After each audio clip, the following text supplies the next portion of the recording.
convidar você a abrir sua Bíblia lá em Gênesis, capítulo 24.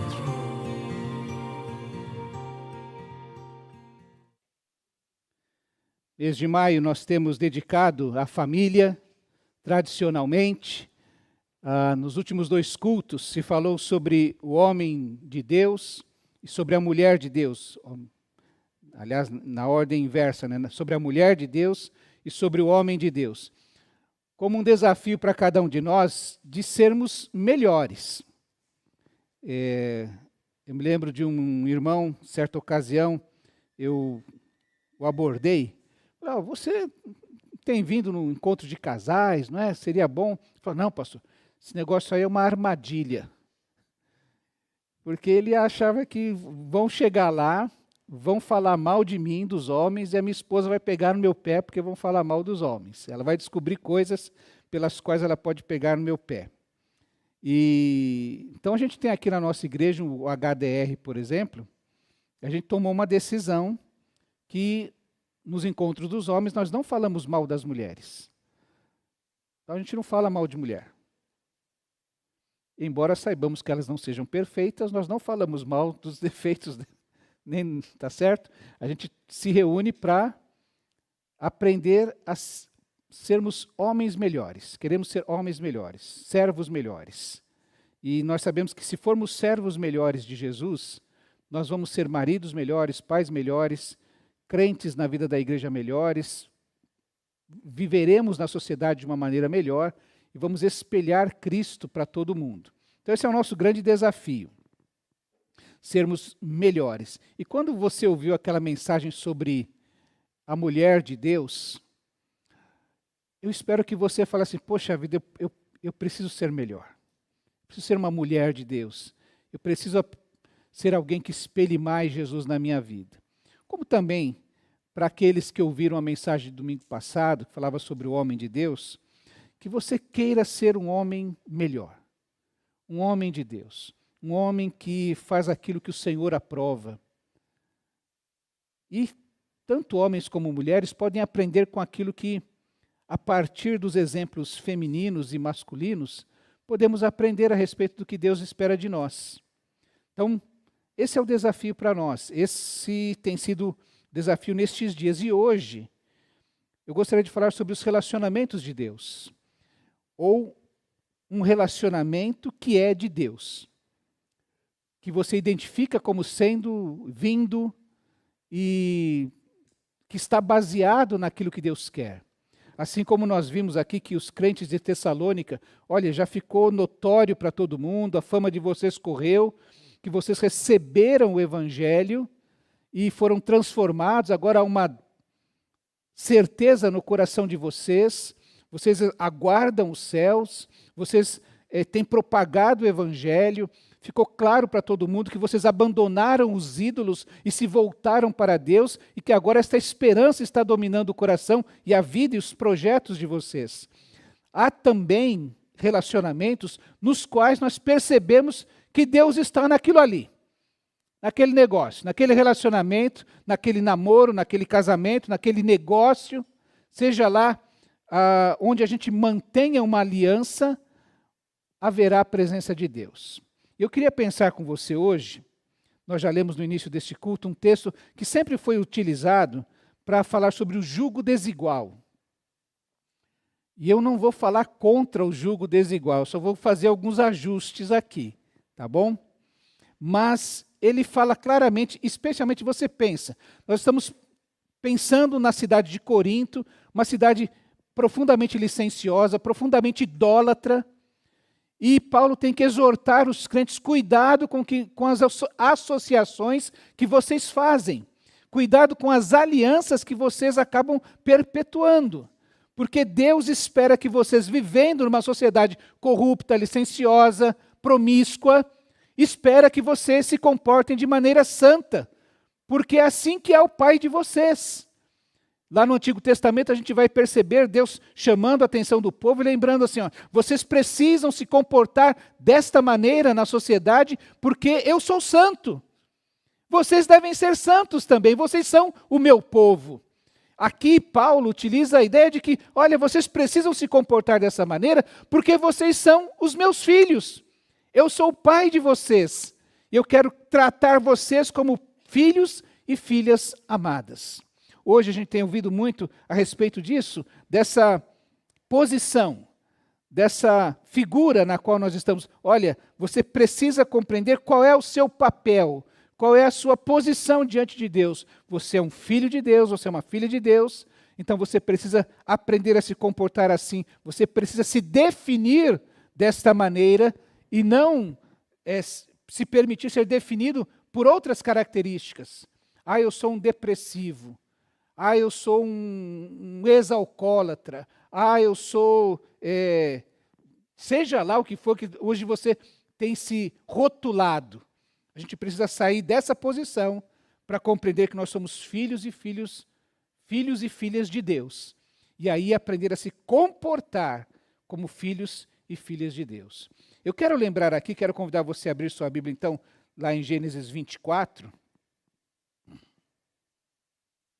Vamos ler os versículos de 1 a 9. Na minha Bíblia tem até um título chamado Uma Esposa para Isaac.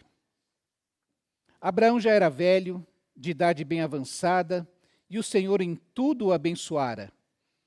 Disse ele ao servo mais velho de sua casa, que era o responsável por tudo quanto tinha: põe a mão debaixo da minha coxa e jure pelo Senhor, o Deus dos céus e o Deus da terra, que não buscará mulher para meu filho entre as filhas dos cananeus, no meio dos quais estou vivendo, mas irá à minha terra e buscará entre os meus parentes uma mulher para meu filho Isaque. O servo lhe perguntou: e se a mulher não quiser vir comigo a esta terra? Devo então levar teu filho de volta à terra de onde vieste? Cuidado, disse Abraão, não deixe o meu filho voltar para lá. O Senhor, o Deus dos céus, que me tirou da casa de meu pai, de minha terra natal, e que me prometeu sob juramento que a minha descendência daria esta terra, enviará o seu anjo adiante de você, para que de lá traga uma mulher para meu filho. Se a mulher não quiser vir, você estará livre do juramento. Mas não leve o meu filho de volta para lá. Então o servo pôs a mão debaixo da coxa de Abraão, seu senhor, e jurou cumprir aquela palavra. Muito bem, aqui nós encontramos uma situação muito interessante. Uma família que foi muito desejada, muito amada. Nós percebemos em toda a história de Abraão que ele amava Sara de uma maneira toda especial. E eles desejaram durante muitos anos, durante décadas, a presença de um filho. E esse filho veio como um filho da promessa, esse Isaque nasceu já na maturidade de ambos, e ele foi criado de uma maneira toda especial como o filho da promessa, como um filho que Deus dera diante do anseio que ambos tinham de ter filhos, de ter uma posteridade. Nesse momento, Sara havia falecido. Depois de 127 anos, diz a Bíblia que Sara morreu e Abraão foi lamentar e chorar por ela. Então, a primeira lição que a gente tem aqui, eu gostaria que você que é jovem, você que é adulto, você que já está casado há muito tempo, por exemplo, aprendesse com Abraão. Tem gente que quando casa fala, estou livre, finalmente.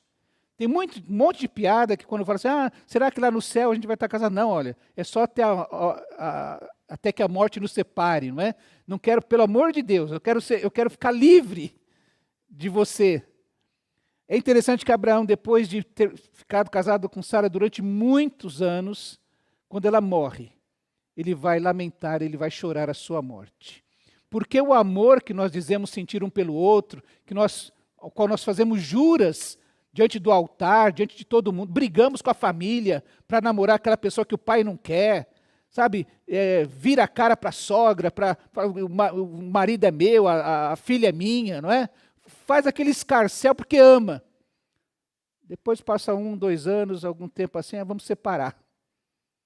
O amor verdadeiro deve nos levar a esse momento.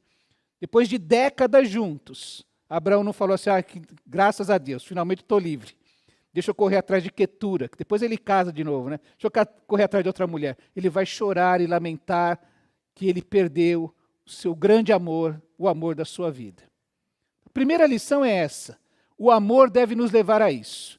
Deve nos levar a esse sentimento que nos faz gostar e amar e desejar cada vez mais, um pouco mais com essa pessoa. O que acontece então é que Sara vem a morrer e Abraão, já sendo velho, naturalmente, Isaac já é um homem maduro, e parece que cai a ficha de Abraão. Olha, enquanto estávamos aqui, minha esposa, eu e o filho amado, o filho da promessa, estava tudo muito gostoso. Talvez Sara cuidasse daquele filho único, né? Como um xodó. Mas Sara morre. E talvez Abraão finalmente caia assim e fale, eu não sou suficiente para o meu filho. Ele precisa caminhar, ele precisa andar para frente. Ele precisa ter os seus compromissos. E o êxito nos nossos relacionamentos, meus irmãos, está baseado nos compromissos que temos com Deus. Quanto menos compromisso você tiver com Deus, mais complicado vai ficar a sua vida. Os compromissos salvam os nossos relacionamentos. Se a gente for levar ou andar somente pelo que nós sentimos, por aquilo que nós desejamos, nós vamos criar uma série de problemas para a nossa vida. É por isso que a gente aprende que não é o amor que salva o casamento, não é quem se ama muito que tem um bom casamento. É o casamento que salva o amor. Se você se preparar para o casamento corretamente, se você compreender o que é que você está fazendo da sua vida ao decidir criar uma aliança com essa pessoa, ao longo dessa caminhada, e é duro dar essas notícias, não é? Você vai passar por um monte de tempestades, de tormentas, de dificuldades. O amor, a paixão vai diminuir, a beleza vai se esvair, a barriga vai aparecer, os quilos a mais vão aparecer, o cabelo vai embranquecer, a careca vai aparecer, não é? As rugas vão aparecer, e aquela pessoa linda vai deixar de existir. E se você não tiver compromisso com essa outra pessoa, você vai correr atrás de alguém que tem uma pele mais lisinha, uma barriga de tanquinho, que pode ter mais dinheiro que esse velho que está ao seu lado, essa velha que está ao seu lado. Por isso que é o compromisso que a gente assume diante de Deus, quando se ajoelha diante do profeta de Deus, do pastor, diante da igreja, diante dos amigos, dos familiares, e diz assim, olha, eu vou ficar com você ao seu lado até que a morte nos separe. Esse compromisso vai fazer com que você enfrente os problemas, as dificuldades, o envelhecimento, a doença. Coisa mais triste que eu já enfrentei, mas uma das mais tristes, foi ver uma esposa, o marido entrou em depressão e ela falou, eu tenho direito de ser feliz. Mas ele está doente, mas eu tenho direito de ser feliz. Ele que volte para a casa da mãe dele, que se vire. E eu estou falando desse caso que eu conheci, mas eu sei que tem um monte de homem que faz isso. Não é? Olha, temos 5 filhos aqui, fica com eles que eu vou cuidar da minha vida. Eu vou entrar na vida aí, ter muito prazer, e quando eu ficar velho, acabado, que ninguém mais me quiser porque eu estou velho e acabado, aí eu vou bater na porta da primeira esposa que cuidou. Isso é muito comum. Você já deve ter ouvido essa história, não é? Talvez aí na sua família tenha alguém que tenha feito isso, não é? Então, é o compromisso com Deus que faz com que os nossos relacionamentos possam prosperar, possam enfrentar as dificuldades. Eu queria aprender aqui, então, em primeiro lugar, quando você diz que ama alguém, é para o resto da vida. Tá? Tá? Viu, jovens? Amém aí? Amém aí, jovens? Então, não vem com essa história, não estamos nos dando bem, vamos separar porque a gente não sabe o que tem. Então, aqui a gente ensina que a gente casa para o resto da vida, para enfrentar as dificuldades, tá? Para enfrentar as tormentas, para enfrentar as lutas que virão com certeza. Nós entendemos que nós temos uma missão. E é por isso que o compromisso vem da missão. E quando a gente tem esse compromisso, a gente entende a nossa missão. Veja que interessante que é esta história. Abraão, ele tinha essa compreensão de uma missão. dessa incumbência, de um encargo, de um propósito central. E isso fazia com que esse senso de missão, fizesse com que ele ultrapassasse o prazer. E isso vai fazer também com que você vença os problemas ou o desejo simplesmente do prazer. E a gente precisa pensar então o seguinte, que há um propósito em nossa vida, há um propósito nos nossos relacionamentos, há um propósito nas nossas finanças, há um propósito nos nossos sonhos e projetos. Abraão tinha essa consciência que ele tinha uma missão, e naquele momento, a missão de Abraão era não somente criar seu filho, mas arranjar uma esposa para ele. Fazia parte da sua cultura, da sua sociedade, naquele momento. Aqui está 3.000 anos atrás, não é? Essa era a missão que Abraão tinha como pai. E ele sabia que precisava fazer isso. Ele tinha essa consciência que, como pai, ele devia conduzir a sua vida conforme a promessa do Senhor. É por isso que quando ele vai chamar, provavelmente Eleazar no capítulo 15 é identificado como esse servo de confiança de Abraão, ele fala, vem cá, jura para mim que você vai buscar uma mulher entre o meu clã. Porque o Senhor me tirou daquela terra, para eu não voltar para lá, nem minha descendência, porque Ele jurou que vai dar esta terra onde eu estou habitando hoje, como herança para a minha família. Abraão estava lidando e dirigindo a sua vida baseado na promessa que o Senhor havia feito a ele. Sai da tua terra, da tua parentela, e vai para a terra que eu vou te mostrar. Abraão foi. Demorou para ter filho, agora tem um filho. O filho está ficando adulto, maduro, velho, quase. Vai casar com quase 40 anos. E aí Abraão, então, lembra-se, eu estou vivendo até hoje, neste lugar, desta maneira, e eu vou tomar estas atitudes agora, essa decisão agora, por causa das promessas de Deus. Se tem um argumento que esposa não vai discutir, que marido não vai discutir, que filho não vai discutir, é o que está na Bíblia. A palavra de Deus nos ensina que é para agir dessa maneira. Então não tem mais discussão. Enquanto é do jeito que eu gosto, porque é minha casa, minhas regras, aí dá até discussão. Mas quando a gente volta para a palavra de Deus, olha o que a palavra de Deus está dizendo. É por isso que nós estamos agindo desta maneira. É por isso que nós nos reunimos na igreja para o culto. É por isso que nós lemos a Bíblia todos os dias. Nós oramos todos os dias. Quando nós temos uma decisão para tomar, a gente vai orar, vai esperar, vai pedir para Deus mostrar o que a gente tem que fazer. Porque a gente dirige a nossa vida compreendendo que a vida que nós recebemos, nós a recebemos com um propósito, com uma missão de adorar, de glorificar a Deus. Não é só para a gente ter prazer.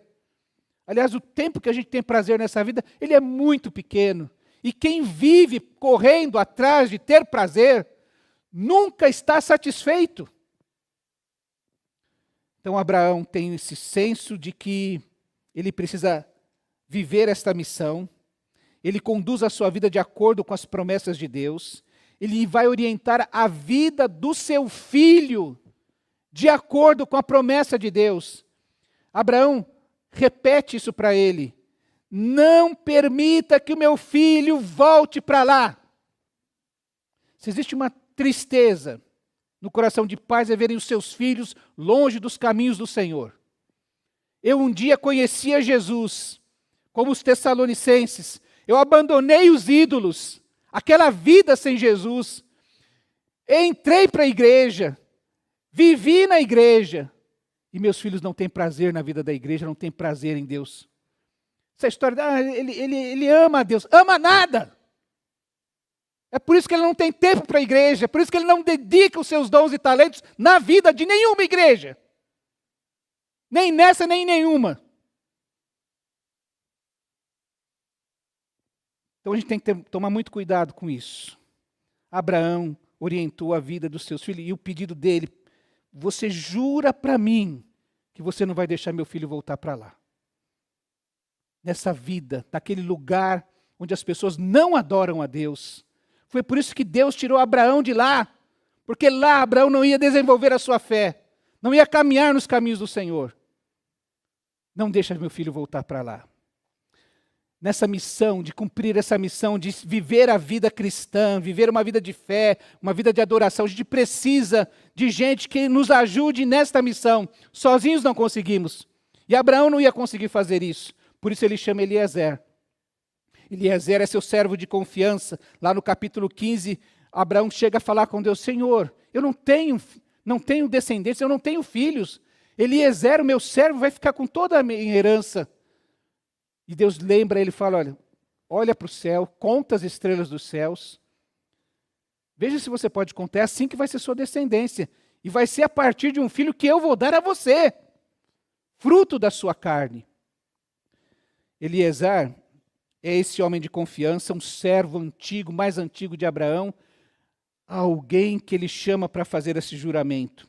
Abraão, no verso 9, diz: então o servo pôs a mão debaixo da coxa de Abraão, ao seu senhor, e jurou cumprir a sua palavra, aquela palavra que Abraão tinha dado a ele.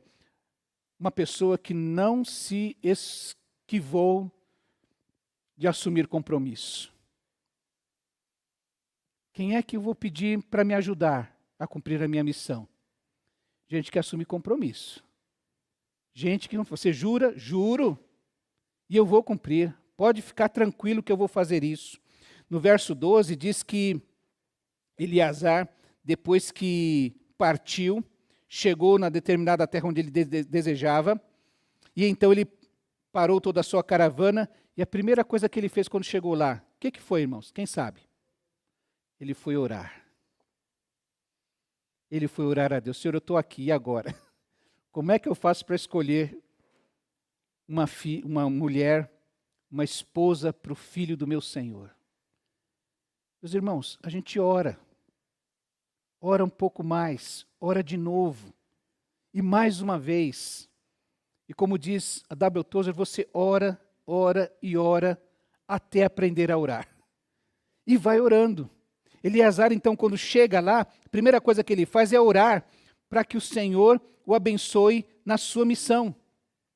E depois, quando ele percebe que ele pediu sinais a Deus para que ele pudesse identificar a esposa, e ele consegue identificar, ele percebe que o Senhor respondeu a sua oração, confirmando o seu caminho. No verso 26 diz que então o homem, esse Eleazar, curvou-se em adoração ao Senhor, dizendo: bendito seja o Senhor, o Deus do meu senhor Abraão, que não retirou sua bondade e sua fidelidade do meu senhor. Quanto a mim, o Senhor me conduziu na jornada até a casa dos parentes do meu senhor. Eliezer é um amigo, mais que um servo, um amigo de confiança, um homem de oração, um homem de compromisso. E nós precisamos disso. Se queremos dirigir a nossa vida e dirigir a vida de nossos filhos, nós precisamos de pessoas que possam nos ajudar. A igreja é uma instituição que ajuda. Diferentemente dos celulares, dos tablets, quando as minhas filhas eram pequenas, o problema era a televisão. Ela era chamada de babá eletrônica. Então você tinha um problema lá que diz que largava as crianças de frente da televisão e pronto. Elas ficavam lá. Hoje em dia, não precisa largar na frente da televisão, cada um pega seu celular e vai para um canto da casa cuidar da sua própria vida. E nós temos visto que essa prática é perniciosa. A ciência já viu isso, a pedagogia já comprovou isso, a neurociência já comprovou isso. Até para nós adultos isso faz mal. Tudo que é demais faz mal. Isso, no nosso tempo, especialmente as redes sociais e coisas desse tipo. Então nós precisamos, como Abraão, ajudar nossos filhos a se prepararem para a vida. A vida tem um monte de desafios. E Abraão precisava preparar Isaac para, olha, sua mãe já foi. Daqui a pouco vou eu. Com quem você vai ficar? E aí, como um homem que tem consciência da sua missão, ele começa a preparar seu filho para a vida. Ajudar nossos filhos a se prepararem para o casamento. Naquele tempo, bom, casamento sempre teve problema. Não é? Eu ia dizer assim, não, naquele tempo era mais fácil, porque o pai falou: ó, você vai casar com essa aqui, e você vai casar com esse aqui. E está casado e pronto. Não tem o que reclamar. Não é? Hoje, jovens aí, adolescentes, jovens, vocês têm o privilégio de poder escolher com quem vocês vão casar. Em alguns lugares do Brasil ainda se faz isso, né?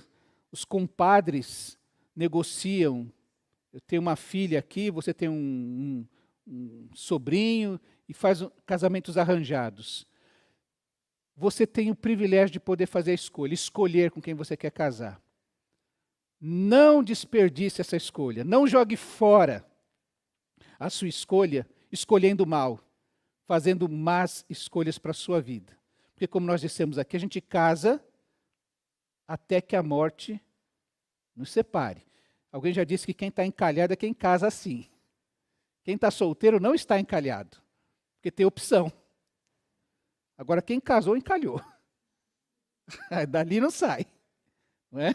É esse aí que você vai ter que aguentar e viver e lidar com isso aí. Tá? A gente aprende logo que esse companheiro é um sapo. Você tem que dar muito beijinho para ele virar um príncipe. É esse o caminho que tem que ser. Então nós precisamos ajudar nossos filhos a se prepararem para o casamento e não permitir que eles se afastem do Senhor. Pelo amor de Deus, não entregue seu filho para a rede social, na mão de um psicólogo que vai ensinar coisa errada para ele, na mão de um professor universitário que vai ensinar coisas erradas para ele. Ele tem uma missão, ele tem um propósito de glorificar a Deus com a sua vida, com seus planos e projetos. Não permita que ele volte para o lugar de onde você saiu, da incredulidade, de quando você não conhecia o Senhor, de quando você não tinha promessa nenhuma no coração, de quando você não podia fazer que nem Abraão, assim, não, Deus falou que ia fazer isso, ele vai fazer. É interessante que quando Abraão é perguntado, e vou falar sobre isso agora, o que você tem que fazer para ter um relacionamento de Deus? Um relacionamento de Deus envolve adoração. Lembra que a adoração é o ato de reconhecer a grandeza de Deus e de me prostrar diante disso. E naquele caso, quando eles se prostravam, eles estavam dizendo, eu estou completamente rendido ao Senhor. O Senhor é grande e eu sou pequeno. Eu dependo completamente do Senhor. A minha vontade está diante do Senhor. Eu estou rendido diante do Senhor. Isso é adoração. E essa atitude de adoração, que você rende toda a sua vida aos pés do Senhor, para os propósitos do Senhor, tem que ser cultivado, tem que ser buscado. Por quem ainda vai achar um cônjuge, um grande amor na vida, e para quem já está encalhado nesse. Eu estou encalhado com a Rosângela. Amém? Amém? É até que a morte nos separe. Daqui eu não saio, daqui ninguém me tira. Entendeu? Tá? Então, seja onde for, a gente precisa cultivar esse relacionamento de adoração. Como é que a gente conhece? Como é que é essa adoração? Presta atenção que Abraão conhecia a palavra de Deus. E que Abraão conduziu a sua vida conforme as promessas de Deus. Vá buscar entre os meus parentes, mas não permita que meu filho volte para lá, porque Deus prometeu dar à minha posteridade esta terra. Então não deixe que ele volte para lá. Uma vida de fé, de compromisso com o Senhor, porque na hora H, porque Eleazar pergunta, né? E se a mulher não quiser vir comigo a esta terra, devo então levar teu filho para lá? Cuidado, disse Abraão, não deixe meu filho voltar para lá. O Senhor dos céus, que me tirou da casa de meu pai e de minha terra natal, e que me prometeu sob juramento que a minha descendência daria esta terra, olha que interessante, enviará o seu anjo adiante de você, para que de lá traga uma mulher para meu filho. Porque na hora H, Abraão recorreu à fé. Eu creio que Deus, de maneira sobrenatural, mesmo após todas as suas providências, vai agir e vai cumprir, vai continuar cumprindo as suas promessas. Nós aprendemos recentemente, na Escola da Caminhada, uma diferenciação entre fardo e cargas, que inclusive está no informativo digital. Que as cargas eram uma expressão utilizada para a mochila do soldado. Todo soldado tinha que usar aquela mochila e tinha que carregar aquela mochila que era a sua carga. Era a responsabilidade dele e de todo mundo. Então, Paulo fala, cada um vai ter que carregar sua própria carga, porque todo mundo é capaz de carregar a sua carga. Mas quando usa a expressão fardo, o fardo era a mochila. A carga é que era uma carga pesada demais e que precisava de ajuda. Então, o que Abraão podia fazer, que estava sob sua responsabilidade, essas providências todas, era o seu fardo. Isaac é meu filho. Não é filho de mais ninguém. Então, quem vai orar por ele, quem vai dirigir a vida dele sou eu, quem vai arranjar um servo para procurar uma mulher, quem vai dar todas essas orientações serei eu. Mas aquilo que escapa da minha condição,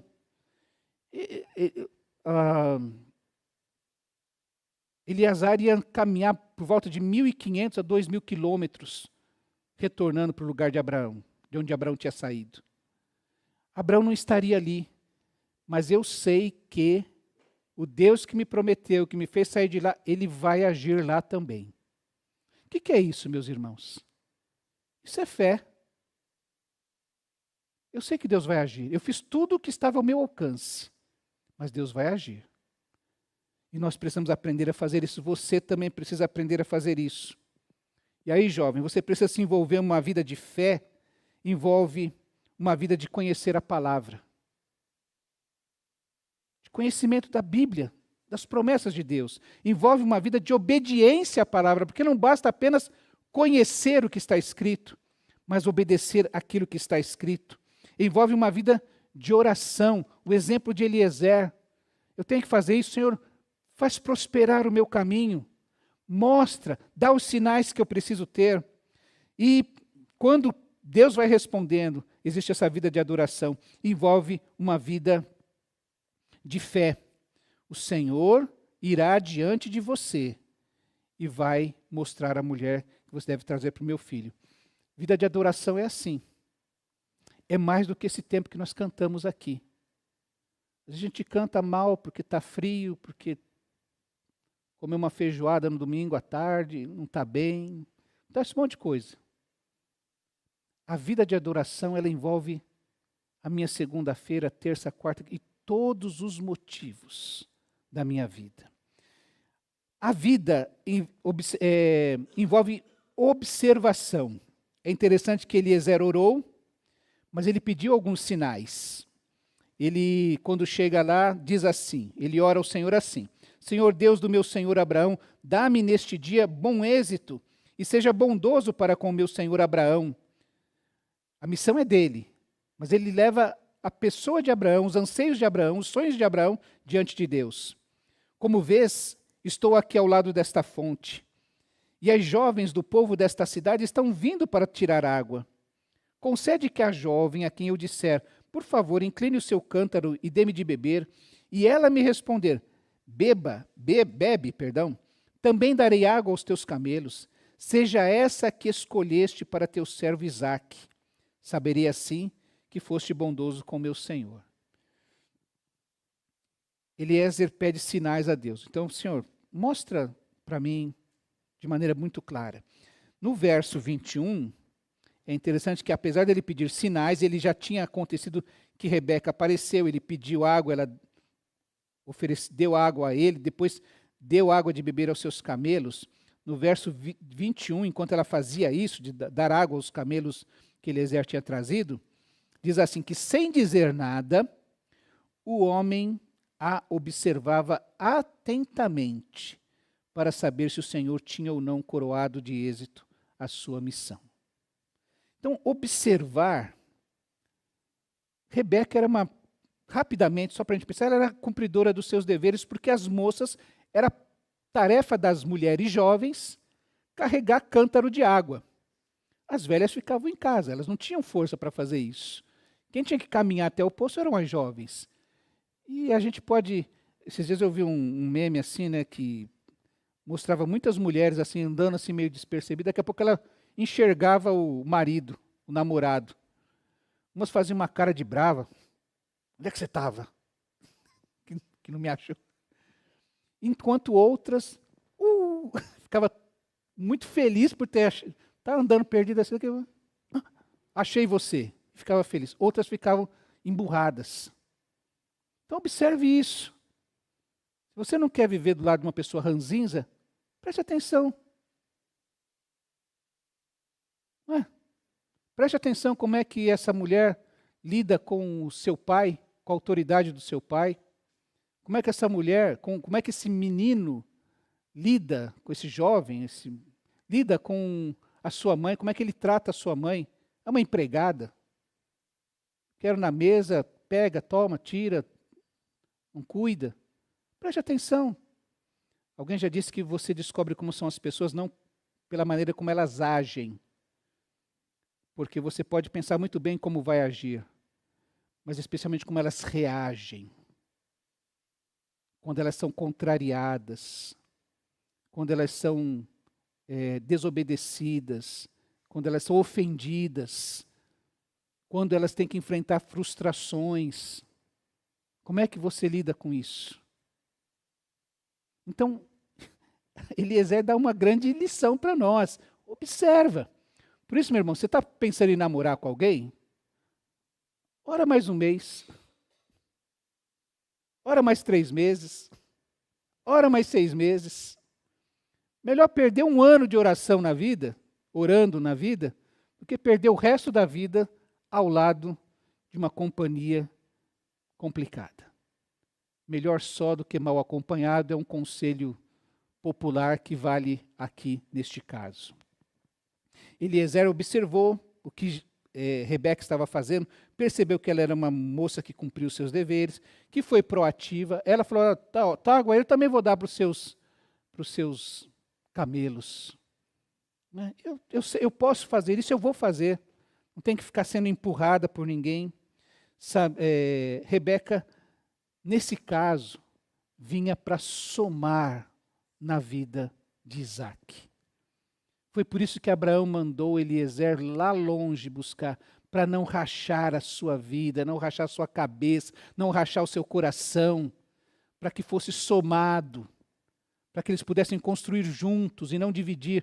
Aliás, eu ouvi uma reportagem, uma cantora jovem, falando assim, não vou casar com... Nós estamos muito bem, estamos namorando, estamos vivendo juntos, nós estamos muito bem, porque não vamos casar, não.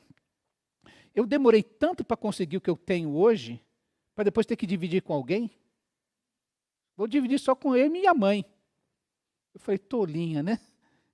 Primeiro que ela, assim, por que já pensa, os meus bens, eu vou ter que dividir com fulano, com quem eu estou vivendo hoje? Porque os seus compromissos são muito tênues. Então ela sabe que, por mais que o amor, paixão tremenda, vai acabar. E eu não quero dividir os meus bens. Alguém disse que no início é assim, né? Meu bem para cá, meu bem para lá. Né? Depois chega na hora de divorciar, meus bens para cá, seus bens para lá. Né? Então, para isso que Abraão mandou Isaac achar uma mulher que pudesse somar na sua vida. E o que Eliezer fez, além de pedir sinais a Deus, passou a observar. Ontem a gente estava no encontro de casais e o pastor falando, vocês estão casados há muito tempo. Você acha que conhece a pessoa que está do seu lado?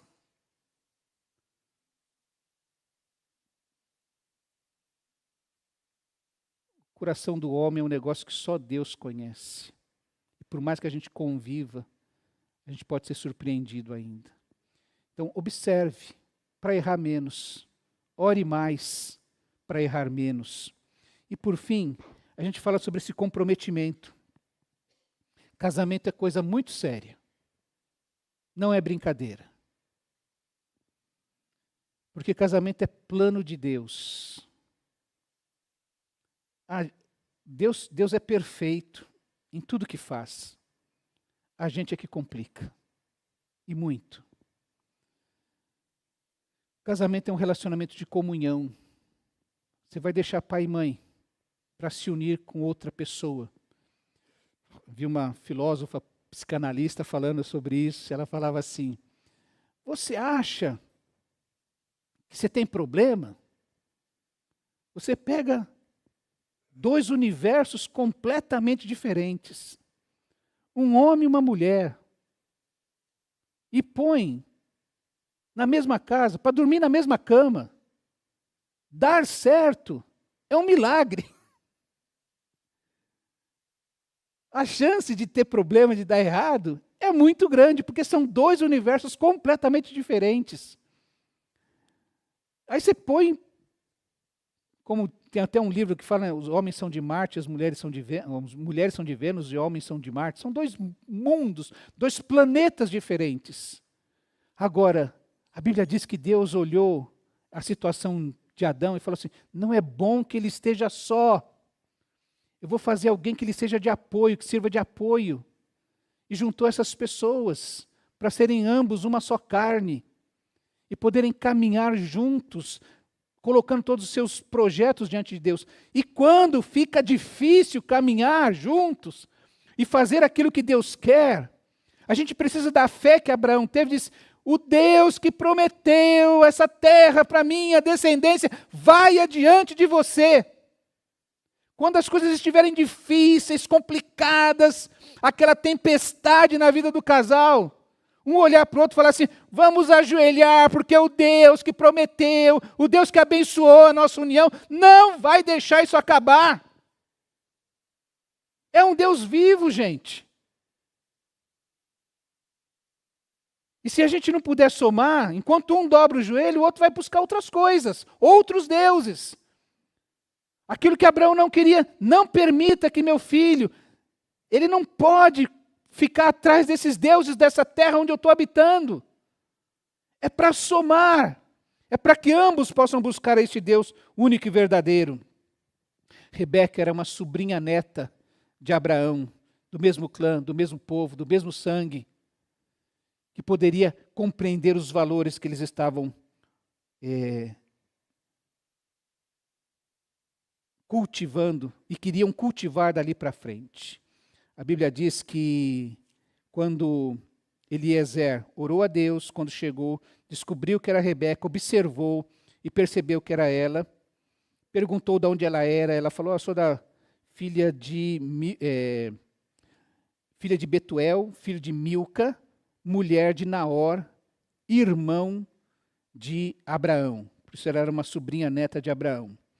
E ele fica muito feliz, então ele depois é levado aos familiares de Rebeca, e lá ele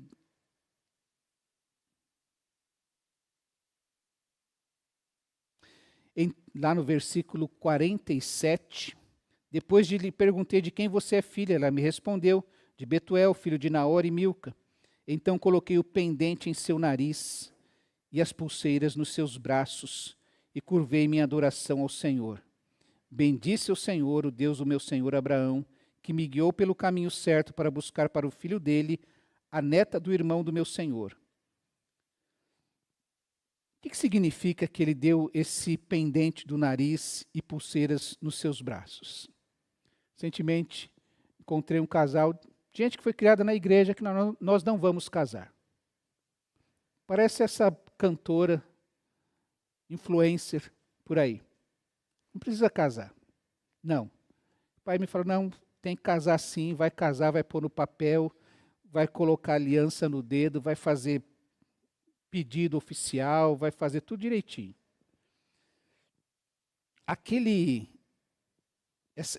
Pendurar esse pendente no nariz era um rito, que é como se fosse um noivado, um sinal de aliança dos nossos tempos. Era um símbolo do compromisso. Lá no Oriente, uma joia que funcionava como essa aliança que nós temos hoje, de compromisso. Era um selo formal, então, de escolha e da aceitação da noiva. Se ela aceitou receber o pendente, é porque ela aceitou a proposta de Eliezer, depois ela vai confirmar isso diante da sua família. Era um reconhecimento da provisão e honra. Os irmãos sabem que naquela cultura as mulheres não tinham herança. A herança era só dos homens, era dividida entre os filhos homens. E as filhas, como é que ficariam? Elas iam viver da herança do marido delas. Por isso que era tão importante casar. Porque se você não casa, tem que depender da boa vontade de um irmão, aí tem cunhada enfiada no meio, aí dá aquela complicação toda. Então, era importante que ele falasse, olha, essa mulher eu estou tirando da casa do pai dela, estou levando para mim, e eu estou me comprometendo a prover e honrar essa mulher. Homens, entenderam isso? Amém aí? Tem um lá falando assim, não é bem assim, minhas dívidas, não, suas dívidas, minhas dívidas. Aprendemos isso ontem, não é? Então, então, homens precisam ter esse compromisso de prover e honrar. E não é só prover financeiramente. Isso aí é muito fácil. As mulheres hoje ganham melhor que os homens, né? Mas prover segurança, prover direção. Homens de Deus cuidam, porque sabem que tem um compromisso, tem uma missão dada por Deus para fazer isso. E aquele pendente, a hora de colocar uma aliança, conheci gente que ficou noivo 4 vezes. Como é que pode um negócio desse, gente? Noiva com um, começa a namorar, noiva com um, aí desmancha, daqui 3, 4 meses, 6 meses, arranja outro, fica noivo de outro. Isso é compromisso, tá? E era também um símbolo de uma confirmação divina. O servo havia orado a Deus, que mostrasse a mulher para Isaac, e através desse sinal de hospitalidade dela, olha, de uma pessoa hospitaleira. Hoje nós aprendemos sobre hospitalidade de manhã. Então, ter alguém que não é carinhoso, que não serve, que não cuida do outro. Então, meus queridos, eu queria lembrar vocês que existe compromisso. E o compromisso é para a vida toda, até que a morte nos separe. Então, olha, lembra que você precisa ter uma vida de adoração, que envolve conhecer a palavra de Deus, obedecer a palavra de Deus, que envolve essa vida de oração e de fé, de crer num Deus vivo que se manifesta na caminhada da vida, nos momentos de crise que nós temos. Observe antes de casar, observe bem antes de casar, que depois de casado, você está encalhado com essa pessoa. Até que a morte nos separe. Tomara que você esteja assim feliz, onde você estiver encalhado, onde você estiver parado, onde você estiver amarrado seu burro, que você esteja feliz nesse lugar. E esse compromisso, meus irmãos, de uns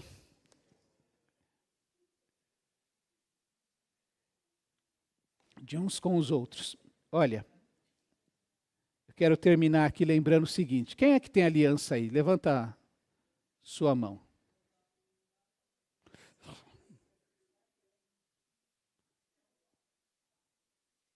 Só tem esses aí, cara. Nossa.